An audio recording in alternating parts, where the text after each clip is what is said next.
প্রশ্ন, কেউ যদি কোরবানির দিনগুলোতে কোরবানি দিতে না পারে কি করণীয়? মন দিয়ে শুনেন। 10, 11, 12 জিলহজ সূর্যাস্তের আগ পর্যন্ত কেউ যদি কোরবানি দিতে না পারে কি করণীয়? খুব ভালো করে আমার দিকে তাকান, তাহলে বুঝবেন। 10, 11, 12 জিলহজ এই 3 দিন অতিবাহিত হওয়ার পর আমি বুঝতে পারলাম আমার উপর কোরবানি তো ওয়াজিব, এরপরে আমি দেই নেই, অলসতাবশত হোক, যে কোনো কারণে হোক দেই নেই। আল্লাহ হেফাজত করুন, নাউজুবিল্লাহ, এরকম কাজ যেন না করি। বোঝানোর জন্য আমার ছাড়া আর উপায় নেই, এই জন্য বুঝাই দিচ্ছি। এখন কথা হলো 10, 11, 12 এই 3 দিন যদি আমি পশু ক্রয় করে না থাকি, কোরবানি দেই নেই আর পশু কিনি নেই, পশু ক্রয় করে না থাকলে পরবর্তীতে একটা কোরবানির যোগ্য ছাগল পরিমাণ মূল্য সদকা করে দিতে হবে। যদি পশু ক্রয় করে না থাকি তাহলে কোরবানির যোগ্য ছাগল পরিমাণ মূল্য সদকা করে দিতে হবে।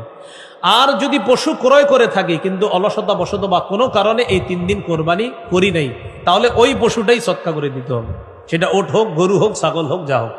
ভাই একটু বুঝে আসছে সবার? এবার বুঝেন। ঘটনাচক্রে 13 তারিখ আমি জবাই করে ফেলছি। 13 তারিখ জবাই করে ফেলছি। ওয়াজিব ছিল কবে? 10, 11, 12। এখন 13 তারিখ জবাই করছি। যদি জবাই করে থাকি তাহলে ওই গোস্তটা সদকা করে দিতে হবে। জবাই করা ঠিক হয় নাই আমার, কিন্তু জবাই করে ফেললে গোস্তটা সদকা করে দিতে হবে। এই মাসালাটা কি সবাই বুঝছেন? ওই দিক থেকে জি বলে নাই। আমি আবার বলছি, আব্দুর রহমান নামে একজন, তার উপর কোরবানি ওয়াজিব। 10, 11, 12 এই 3 দিন কোরবানি দেয় নেই।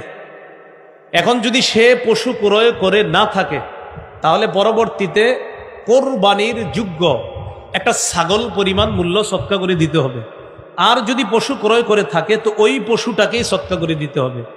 আর যদি সে মাসালা না জানার কারণে ওই পশু জবাই করে থাকে তাহলে পশুর ওই যে গোস্ত আছে যেগুলা, এগুলো আপনার কি করে দিতে হবে? সদকা করে দিতে হবে।